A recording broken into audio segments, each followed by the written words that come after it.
Hi, my name is Ben Franta, and I'm a senior research fellow at the Oxford Sustainable Law Program at the University of Oxford in the United Kingdom.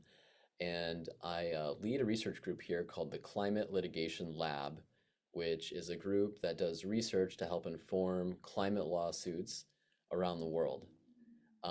Today, I'm just going to talk about some of the history of how the fossil fuel industry has delayed and blocked progress on climate change. And this has a lot of implications for public health, for, of course, economic damage around the world, and um, for identifying how we can create effective solutions and accelerate progress on climate change going forward. So I'm just going to start by talking about some of the internal documents from the fossil fuel industry. These documents have been discovered only within the last decade. The first tranche of them was discovered around 2015, and more have been discovered since, and more are being discovered all the time. I just want to highlight a few of the really important ones. This is a document from 1982 from Exxon, and it's all about climate change. So Exxon had an internal research program from the late 1970s to the early to mid 1980s, which was secret, focused on climate science, and was really sophisticated in its understanding of what the impacts of climate change would be, when climate change would occur, and how to prevent those impacts from occurring, specifically by moving away from fossil fuels. Um, but I just want to highlight this document because it sums up a lot of Exxon's knowledge about the program. And again, this is about the problem of climate change. And again, this is from 1982. And you can see it's marked proprietary for internal use only. And here's one of the slides, one of the pages from that document. And it shows Exxon's prediction of how much global warming would occur over time because of the buildup of carbon dioxide from fossil fuels. So on the bottom, we have the year from 1960 to 2100. And on the left-hand side, we have the amount of carbon dioxide in the atmosphere, parts per million. And that's this left curve in the figure. And on the right-hand side, we have the amount of global warming in degrees Celsius, and that's the right-hand curve. So there's actually two plots on this single figure. But if we look and see just how accurate Exxon's prediction was, we can go to the year 2024 now and go up, and we see about 420 parts per million CO2 predicted and about 1.1 or so degrees of global warming predicted, and both of those are just about exactly right. This is an incredibly accurate prediction that Exxon made.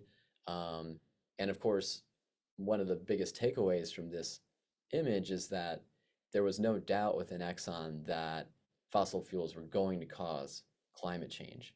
And now, what about the impacts? Well, this is some of the language from Exxon's internal report talking about, what would happen if fossil fuels continue to be used. There's language like potentially catastrophic effects, some specific impacts like flooding on the US East Coast, climate-related famine or migration around the world, and that adapting to the impacts would cost hundreds of billions of dollars in the US alone. And of course, maybe more because here, this is partial adaptation costing that much. That's not accounting for the full impacts.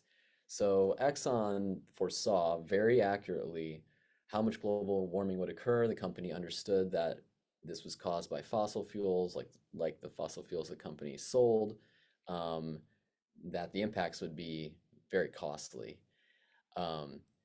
Now, it wasn't just Exxon that understood this. Many of the fossil fuel companies understood this, and in fact, the oil industry's main trade association in the US, the American Petroleum Institute, also had an internal research program around the same time that distributed a lot of this similar information to the other oil companies in the industry. So Although Exxon was, it appears quite sophisticated in its knowledge, it certainly wasn't alone. Here's another example. This is an internal document from Shell from 1989, and it's one of Shell's internal scenarios reports where the company looks at how could the world look in 30 or 40 years, and how can the company prepare for those different possible worlds and create a more resilient business, basically. Now, this report was all about global warming, and you can actually see on the cover this schematic of the greenhouse effect. And in the report, Shell looks at two different scenarios, two different possible futures for the world. And I know this is a little blurry just because of the resolution of the document, but you can still see the main point of this figure. So if we look at the left-hand side, this box, we have the year 1970 to 2050, and we have two different curves. And this plot is all about how much CO2 is being emitted to the atmosphere every year, how much carbon.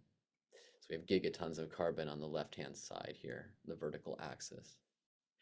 So these two scenarios, one where emissions go up until about the year 2000 and then decline, that's called SW, which stands for Sustainable World in this report. And then we have another scenario where emissions just go up and up and up. They keep rising.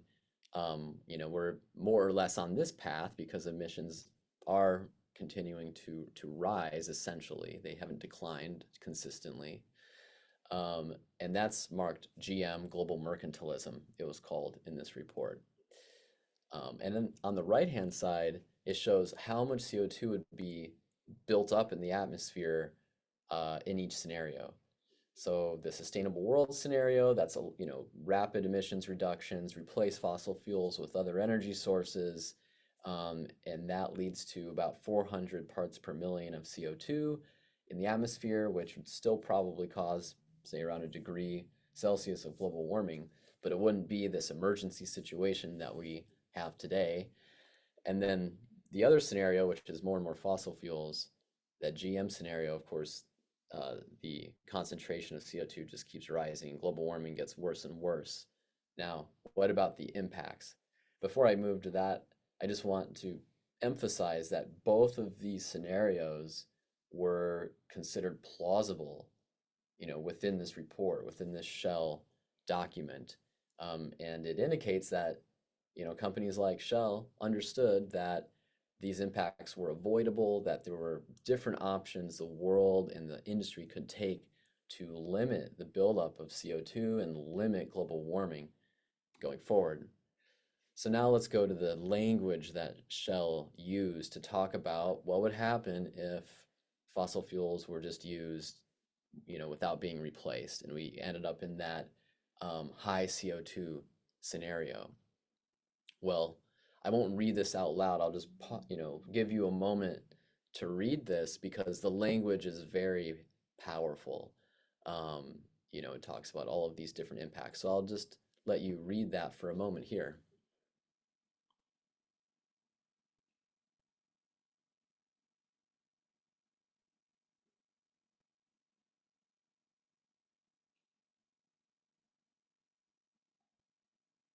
So very powerful language, talks about impacts on, nature, on human societies, storms, sea level rise, impacts on agriculture, all that economic damage. So again, this is the foreseeability of all of these impacts by the companies producing the fossil fuel products causing the impacts. This is another document I just want to emphasize because not only do these documents illustrate what these companies knew about climate change, they also illustrate how the companies organize themselves to delay and block fossil fuel controls. So around the late 1980s, there were policy discussions about controlling fossil fuels to prevent global warming. And we have documents like this. This is an internal strategy document given to the board of directors of Exxon in 1989, and it's all about how to prevent fossil fuel controls from coming into effect. And here's a really revealing slide from that document. Um, Here, the author, Duane Levine, the strategist working for Exxon who wrote this, he's talking about how the world successfully implemented controls on ozone depleting chemicals at that time. So here's the timeline. You know, in the 1970s, it says 74, but in the mid 1970s, the science of ozone depletion, a lot of that was worked out. Um, the source of the problem was identified. It was these ozone depleting chemicals, these CFCs. Um, it was figured out that this came from industrial pollution. There was this concept of delay, so that to solve the problem, we had to take preemptive action. It became a cause of the environmentalist movement. The US and the UN started to place attention on it. There was this critical event, which was this computer rendering of a hole in the ozone layer above Antarctica, and that worried people a lot. And there were calls for action, and eventually international treaty implemented to control ozone depleting chemicals. And that process took, say, 15 years or so from beginning to end. And so this Exxon strategist is saying and telling to the board of Exxon that the same thing was happening with fossil fuels and climate change already, that a lot of the science had been worked out, that the source had already been identified, fossil fuels, that this was a problem where to prevent it, preemptive action had to be taken. And there was this critical event, which was a powerful heat wave in the US, at least, in 1988. And that put public attention on the global warming issue. And there were calls for action, calls for restrictions in fossil fuel use and so on. And so the whole point here is that everything was already known at that time, 1989, to have effective solution to global warming by implementing laws to start to replace and phase out fossil fuels. And this strategy document is about how to prevent that from happening. And I'm paraphrasing here, but these are the basic prongs of the strategy that was identified and then communicated to the rest of the fossil fuel industry in the early 90s. And then we can see in the historical record that the different fossil fuel companies around the world implemented this strategy in tandem. So, the first part of the strategy might be familiar. It's this exaggerating uncertainty. Like, we don't know climate change is happening. We need more research. That's related to number two, saying we need to do more research before we act. That is maybe familiar to anyone who's worked with the history of the tobacco industry or other industries that face regulation, insisting on more research. It's really a weaponization of science in order to delay public policy. But a few other parts of the strategy are less well known. One is an economic strategy to hire economic consultants and promote certain economic models to say that controlling fossil fuels would be way too expensive and prohibitive, and climate change itself would not be that costly. And this contradicts the catastrophic impacts predicted in the company's own internal documents. But this was a big part of the strategy too, saying it's just too expensive to prevent climate change, and we should just accept it and adapt to it. And that also delayed action. And then finally, the industry promoted responses to climate change that would look effective, but they would actually, in reality, preserve fossil fuel market share. So the first three identified by the industry and promoted were promoting fossil gas, natural gas as a climate solution, promoting efficiency as an adequate response to climate change. And of course, while efficiency is fine, it's not an adequate solution because it doesn't replace fossil fuels. It doesn't change the market share of fossil fuels in the energy system. And then finally, promoting offsets and reforestation as a solution to climate change. And that's an amazingly relevant issue still, because we see that industry, which is beset by fraud and misrepresentation, continue to expand. And fossil fuel companies are major players in that industry still, but carbon offsets were identified 35 years ago, essentially, as a strategy to continue using fossil fuels by the industry. So that's really interesting. So all of these strategies were implemented successfully in order to delay fossil fuel controls for decades now.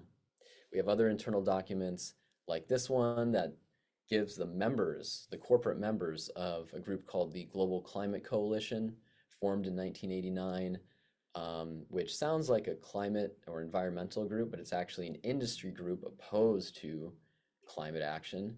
And they were very active throughout the 90s in denying the existence of climate change. Here's an example of a quote given by the chairman of that group. This was in the Washington Post in 1997, very mainstream newspaper read by many, many people, and it says that climate scientists don't say that burning fossil fuels is warming the earth. It was the exact opposite what they were actually saying. In the late 90s, in the historical record, we see the fossil fuel companies shifting away from obvious climate denial. And this was around the time the tobacco companies were getting into legal trouble themselves. 1998 was the Master Settlement Agreement with the tobacco industry in the US, where the industry had to pay hundreds of billions of dollars in total to the states for its history of deception, essentially, around tobacco. And around that time, maybe coincidentally, maybe not, we see the fossil fuel industry move away from this obvious form of denial and move into greenwashing, which is still pretty dominant form of climate communication today. But we see ads like this, here. This is an ad from Chevron. It portrays the company as moving into renewable energy. This ad is pretty old. It's 10 or 15 years old, and Chevron certainly did not move into renewable energy the way it was telling the public it was doing. Here's another example: ExxonMobil's algae biofuels ad campaign that ran for about 10 years. But Exxon never produced an algae biofuel product. It was all advertising. While these companies are advertising themselves as clean, renewable, moving into renewables, as sustainable, as working on the problem, these are essentially reassuring the public that the climate problem is being solved. In reality, they're not spending much money on renewables, and they're spending all or most of their money in more fossil fuels. So here are some of the latest data on that, and it shows the capital investments of different fossil fuel companies. The American ones are spending basically nothing in renewables. The European ones are spending more than the American ones in renewables, but still the vast majority in more fossil fuel. So a lot of these advertisements are misleading with regard to what they portray the company as doing. And a recent study by Influence Map found that most of the ads from these carbon majors are actually climate or sustainability themed. So it's a big part of their public communications effort is to convince the public they're actually doing this when they're actually not doing this. In addition to all that, there have been some really detailed studies published in the last 5 years or so that quantify how much is spent in lobbying against climate action and how much for. And the anti-climate action lobby is 10 times bigger, according to this study, than the pro-climate action lobby. And that also helps explain why progress has been so slow and has been blocked on climate change. It's not simply this idea that climate is this inherently unsolvable problem or that human brains aren't able to comprehend it. People have comprehended it for many decades. They've identified the solutions for many decades. People have fought for those solutions for many decades, and they've been met with very well-funded and very sophisticated counter effort to, defeat those solutions and to keep the status quo going, keep fossil fuels dominant in the energy economy. Well, now that we've had so many decades of delay, we are starting to see a lot of damages materialize just as the companies predicted. Um, Here are some studies that quantify that. And what's really interesting now is that researchers are able to quantify better than ever before just how much damage is being caused. They're able to causally attribute impacts to climate change. So they can say climate change essentially caused this impact or made it this much more likely or made this impact this much worse. And here's how much extra that cost. And of course, there are many ways of thinking about cost. There's macroeconomic costs. That's this example of from heat waves costing the world $16 trillion since the 90s. That's a lot of money. It's hard to comprehend. And then we have things like public health costs, infectious disease impacts, loss of culture, loss of nature, those costs too that come from climate change. And then, I think I'll just end here by saying this history of obstruction from the fossil fuel companies is becoming better and better known. And there are many lawsuits now facing the whole industry, the fossil fuel industry, for this history, seeking to recover damages from climate change. Other lawsuits are asking courts to compel the fossil fuel companies to decarbonize by law. There are human rights actions on climate. We're seeing a big mobilization of the courts now to deal with climate change, which the other branches of government have not been able to do for over 30 years. So now we're seeing the courts being activated, and hopefully that will help accelerate progress and help solve the problem. This is just an example of the New York Times covering some of these developments recently. So I think that's it. And thank you very much. And I'm Benjamin Franta, and you can find my email address online. I'm at the University of Oxford. If you Google it, you should find it, and feel free to reach out with any questions you may have. Thank you very much. Thank you so much, Ben, for joining us on your Sunday afternoon. It's really, I know those facts, and it's still just so striking to see them, and just really profound. And Ben is going to stay on with us. So if you do have questions, put them in the chat.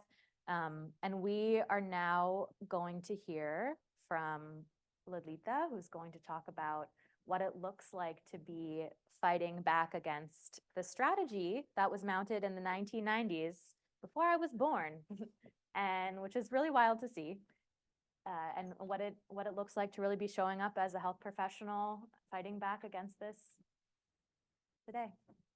Thank you. So that's going to be hard to follow, but I'll try. So I wanted to share the story behind this picture. This picture was taken in St. Paul, Minnesota, 4 a.m. in the morning, and it's 20 degrees. But before I tell you this story, I have to take you back to July 2018 when I first moved to Minnesota. I was just trying to figure out what the local environmental issues were, and I found out that there was a plan to build a tar sands oil pipeline across the headwaters of the Mississippi. I immediately thought of the BP oil spill and how insane of an idea that was, and started to learn more about it. So the oil company Enbridge had an old pipe, and they said that it was too old and unsafe, so they had to replace it. And they were going to build a new pipeline that was double the capacity across the headwaters. So then I started to learn about what tar sands are. The oil was going to come from Canada, flow through Minnesota into Wisconsin. In Canada, the boreal forests, the wetlands and bogs, they capture carbon, and below this forest is where we can find tar sands. And once the industry is done extracting oil, this is how that area looks like. I also started to learn more about Enbridge. They're responsible for both the largest oil spill and the costliest inland oil spill in US history. So we put together, by that time I was volunteering with Health Professionals for Healthy Climate in Minnesota, and we put together the impacts both of construction and operation of this pipeline. And we showed up at our governor's office because it was really hard to get an appointment to talk about Line 3. So 20 of us showed up and spoke with their staff for about an hour about the health harms and asked them to stop Line 3. Unfortunately, our pleas fell on deaf ears, which is what brings me back to this picture. So in this picture, we're standing outside the Public Utilities Commission building, and organizers who've been fighting Line 3 since 2014, they told me that every time there's a important hearing, the members of Minnesotans for Line 3, which was founded by a ex-Enbridge employee, show up by the busload, and they take up all of the spaces in the hearing room. So you can see in the blue, their members. So I was like, okay, if residency has taught me one thing, that's to be awake at every time of day and night. So if the Enbridge bus is showing up at 6 a.m., let's get there at 4 a.m. So that's why we were standing there in line for 5.5 hours before we got in that day. And we filled the room. There were so many doctors, nurses, students, even residents who took the day off to come testify that day. And 74% of the comments were against Line 3, but they still got their permits. Eventually, Enbridge got all of their state and federal permits and construction began. Health professionals supported our frontline Indigenous water protectors by solidarity visits, by participating in protests, going to the front lines, and submitting scientific evidence to the UN High Commission. And in 2021, our only hope was if Biden stopped Line 3. And so we organized a national day of action. Health professionals from 12 states that day came together. Many of you are here today. And we went to the local Army Corps offices and asked them to revoke permits for Line 3. And unfortunately, that didn't happen either. And I got to meet Gina McCarthy, who was the then National Climate Advisor at COP26 in Glasgow, and advocate there as well. By the end of 2021, construction had completed and oil started flowing. And by that time, there was no trust that the state agencies were going to regulate Enbridge or protect our waters. And so Indigenous water protectors and local water scientists founded a citizen science group. And because of their using drone footage, they've been able to identify multiple, spills, frac outs, as well as a fourth aquifer breach that Enbridge was forced to acknowledge recently. This, not only this, it's just hard to go back and talk about all of these things about Line 3 still, because so many of the concerns that were raised by Indigenous communities came true through the construction. But while this was a period of deep mourning, it was also a period of deep reflection for us. And one of the things we reflected on was about media coverage of Line 3. So the media often portrayed this as a fight between, Enbridge versus environmentalists, without ever talking about the scope of the opposition. So there were Minnesotans, everyday Minnesotans, youth, parents, people of faith, doctors, nurses, so many people opposing the pipeline, or the magnitude of opposition. Imagine a title that said 94% public comments oppose Line 3, permits approved. There was also pipeline that was always covered in the energy section, and health reporters did not report on it despite the massive public health impacts. Another headline could be, PUC declines to consider climate change impacts and approves permits, which actually happened because they just didn't consider climate change before they approved the pipeline. And I think, there was the famous like both sides argument when I did an interview once and spoke of how stopping line 3 would be an example of a climate action. They said they had to cut that out because the only way would be if they also had Enbridge's side of the story. Otherwise, they couldn't air it. The other big thing that we reflected on was regulatory capture. And that's when, an agency that's supposed to be regulating and protecting public interest actually ends up serving the interests of the industry. So in the case of Line 3, right, they needed water permits to go ahead with construction. But the Pollution Control Agency decided that they were not going to consider climate change impacts or oil spill risks or public health impacts, and they issued a draft approval. So the only option then that we had, and we all know this, is we get several weeks to respond through public comments. And this was during the pandemic, so while doing day jobs, people tried to respond. However, when we looked at the records, it showed us that, Enbridge had access for months via long emails as well as staff meetings. And, this is not a conspiracy or a corruption or anything. This is the process. And so we realized that there has to be a better way and better legislation for us to understand the cumulative public health and planetary health impacts of fossil fuel infrastructure. This is a video that I would love for you to watch later about the regulatory process.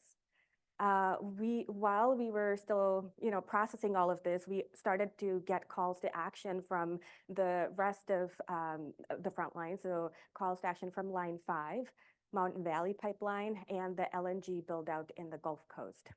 And every time it was the health of Black and Brown people and the sovereignty of Indigenous people that was traded so that oil companies could just reap billions in benefits.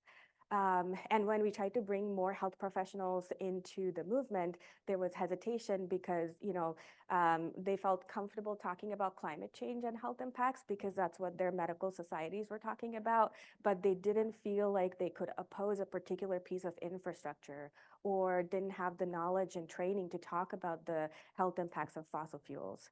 And so many of the frontline groups that were, working with communities on the ground opposing fossil fuel infrastructure came together because, we have a breadth of experience between ourselves, not just scientific expertise, but also fighting fossil fuel tactics on the ground. And so we figured it's high time that we joined forces, and that was born Fossil Free for Health.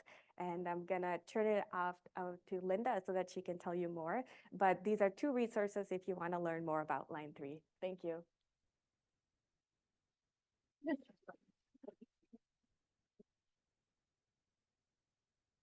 Thank you so much, Laalitha. And Laalitha and I have been working together. We on Line 3 on pipeline things for years since Laalitha started working on this. And after a lot of losses, I think across a number of states and with a number of advocates in this room, we came together and we're really like, how do we win? Like, how can we, like, our health voice should be the voice that's able to really push back against this because the health concerns are so outrageous for fossil fuel infrastructure, period. Not like before you even get into the climate impacts.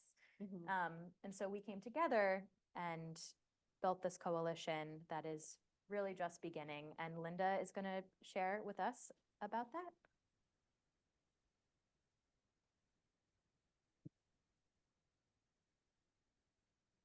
Thanks so much. I want to talk about why we need the health community to champion a comprehensive policy agenda to address the intertwined climate and fossil fuel health crises. Fossil fuels next. Fossil fuels are the dominant contributor to climate change, the greatest public health threat of this century. Air pollution from fossil fuel combustion is associated with a very wide range of adverse health outcomes and kills an estimated 5 to 8.7 million people globally each year, including 350,000 premature deaths in the US. Climate change and fossil fuel pollution both exacerbate existing health and social inequities.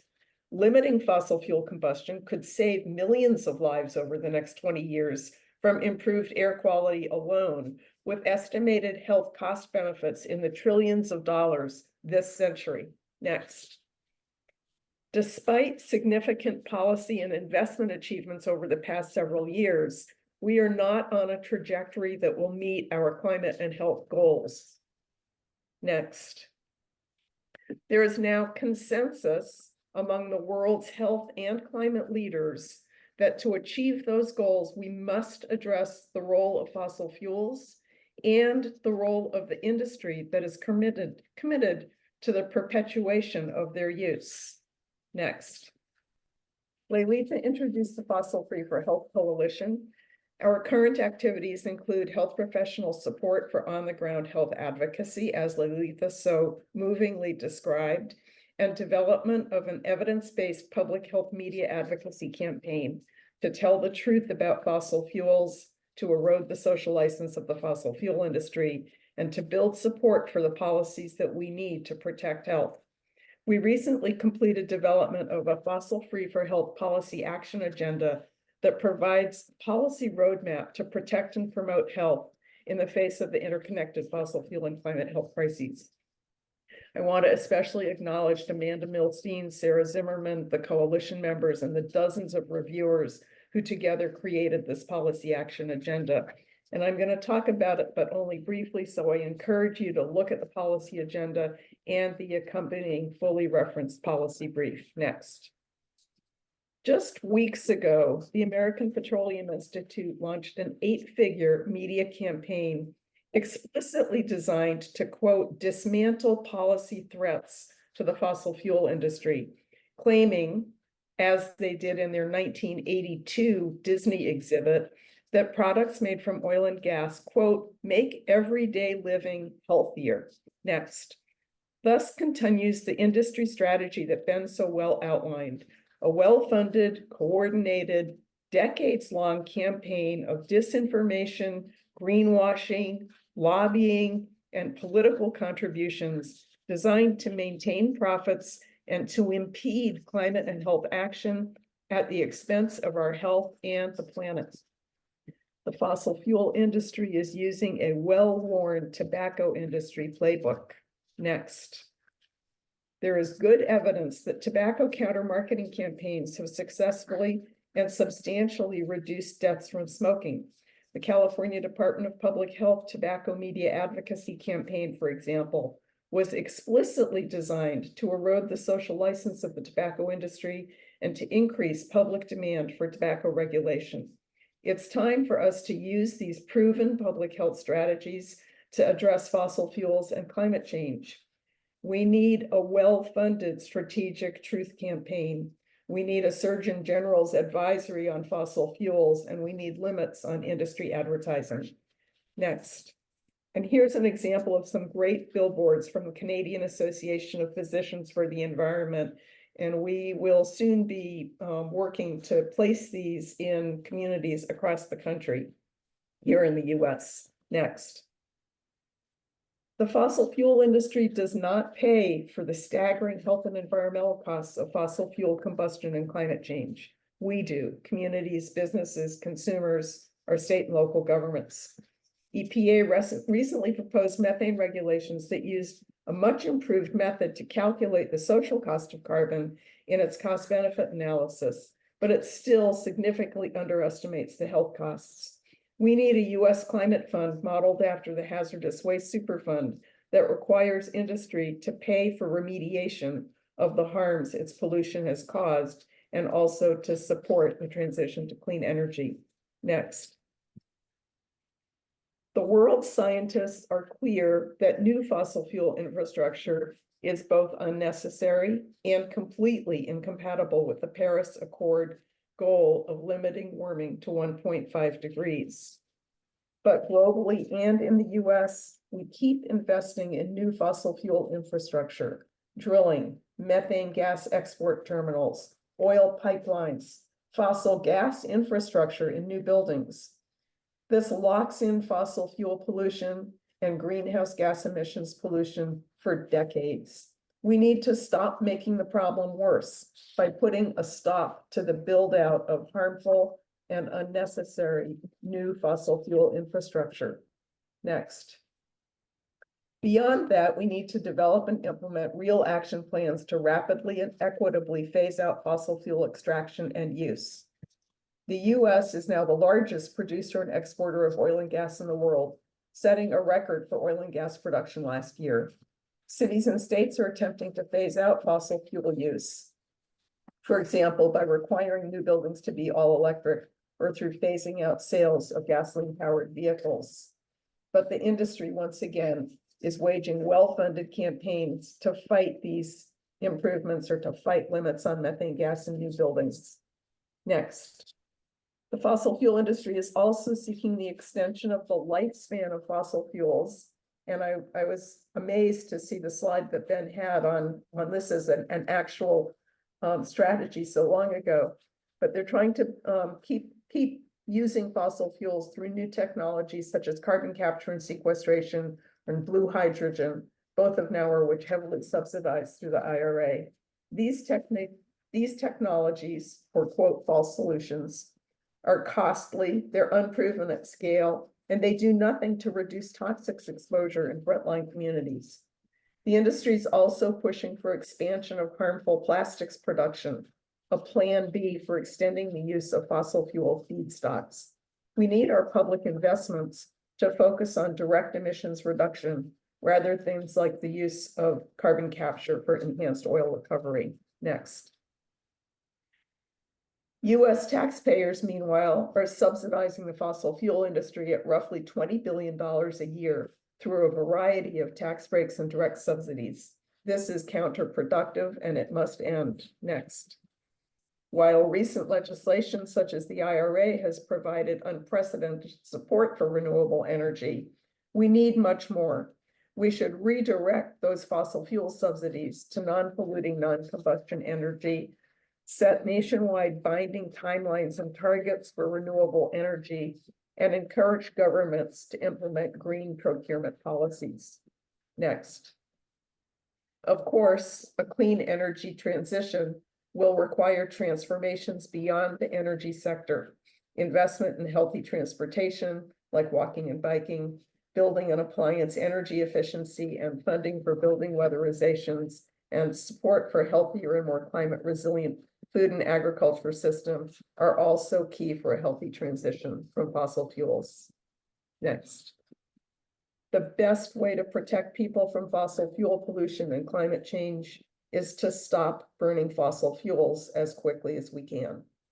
In the meantime, we need to use all other available strategies to minimize the health harms from fossil fuel pollution. The American Lung Association has done truly outstanding work in pushing for strong regulation of methane gas, clean cars and clean trucks, clean power plants, strong PM standards, and many more. The fossil fuel industry continues to fight all of these regulations, including regulations at the state level. For example, in California, within weeks of passage of a law to provide buffer zones between homes and schools and oil drilling, the oil industry spent millions of dollars to put an initiative on the 2024 ballot to overturn those newly legislated protections. Next. There's many workers who for years have themselves been exposed to the significant health harms associated with coal mining and work in petroleum extraction and refining. And of course, many workers have been historically excluded altogether from the job market. We have to pay attention to workers in a just energy transition. This means maintaining Black lung benefits, implementing robust workforce development, and ensuring that green, quote, green job employers comply with labor and occupational health standards, provide living wages, and provide workers access to their rights to unionize. Next. Finally, in the process of transitioning away from fossil fuels, we must continue our critical work to promote community health, redress health and racial inequities, and protect the most vulnerable communities that are at highest risk from fossil fuel pollution and the health harms of climate change. This means conducting, we go back to the prior slide, please. This means conducting health assessments to ensure that workers and communities aren't harmed by new industries, for example, How do we reduce valley fever exposure in commercial solar farms? How do we protect drinking water aquifers and lithium processing?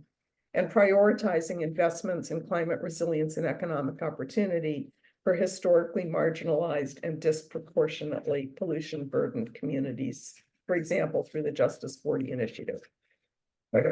Next.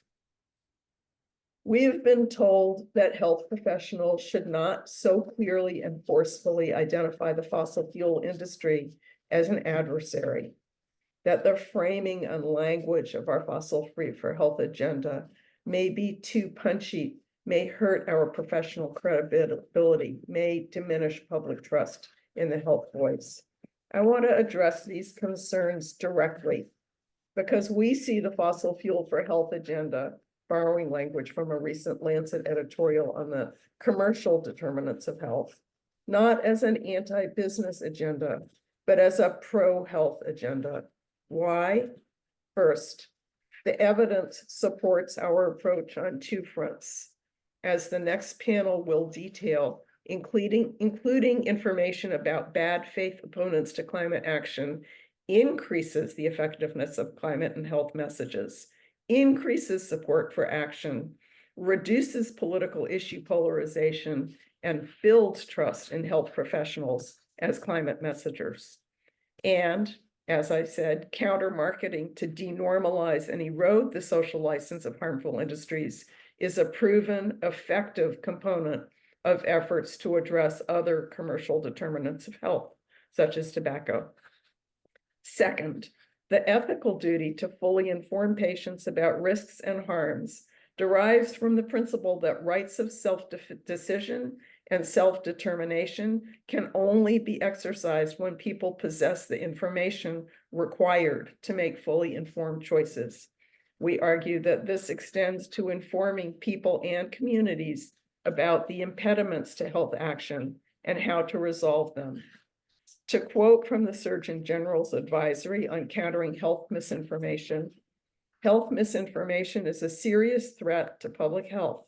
It can cause confusion, sow mistrust, harm people's health, and undermine public health efforts. Limiting the spread of health misinformation is a moral and civic imperative.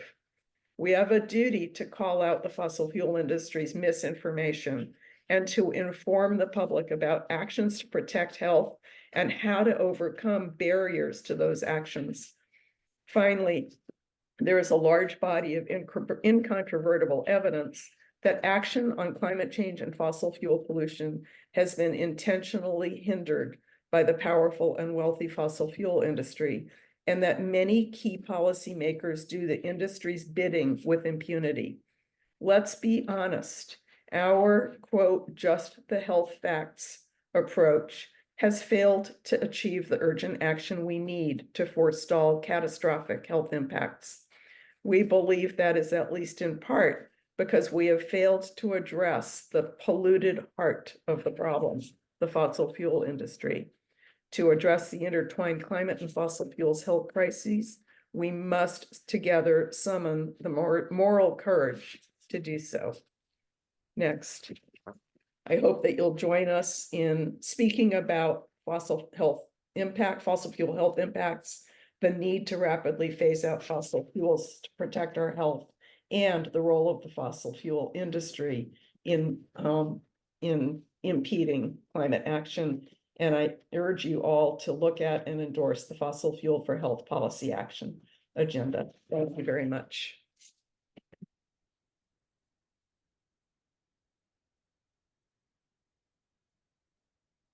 Thank you so much, Linda. I think you said everything I could say, and we are running a bit over. I do want to take up, not take any questions. So if folks, we have 2 mics here, maybe 1 or 2 questions. If anyone wants to approach the mic to ask a question, I think for folks who are joining us virtually, hopefully Linda and Ben can stay on for a bit and answer any questions that you may have. But I just really appreciate all of our panelists really helping us be really clear-eyed about what we've been up against, what we're currently up against on the ground, and a vision for how we could shift that. And I see we have a question here. Thank you so much. My question is for Ben. Thank you to all the speakers. I think that was eye-opening for all of us. Ben, is there a source of public information where we can see some of these documents, perhaps for talks that we need to give, or some publicly available way we can educate ourselves about it? Absolutely. Thanks for that question. So all of these documents, or most of them, are on the UC San Francisco Industry Documents Library, which is searchable. There are many documents on there. That library was first created for the tobacco industry documents, but there's a fossil fuel section as well. The website Climate Files is also very helpful, and not to plug it, but I did a PhD on this topic and I tried to bring together all the relevant documents. So my PhD thesis, which is online, and if I think if you go to my Twitter, you'll probably find it, a link to it on there. But basically, that might be the simplest way until until someone writes a book about all of it. Um, Actually, Jeff Dembicki, the journalist, he wrote a book recently called The Petroleum Papers, which also discusses this. So there are a few publicly available resources already in existence. Great. Seeing perhaps no further questions, right? I think maybe people are needing a snack and some coffee. But myself and Laalitha and Amanda Milstein, who's back there, maybe Amanda, you want to raise your hand? Amanda worked very extensively on the policy action agenda, and Abby, who is maybe somewhere in the room, but maybe also getting mic'd up, has also been working extensively with this coalition. So we are here in person to continue conversation about this. And once we come back from our break, we will learn from some incredible communication professionals and advocates about how to really speak about this now that we know about this. And Lisa is going to come and say some words and transition us to break. Let's just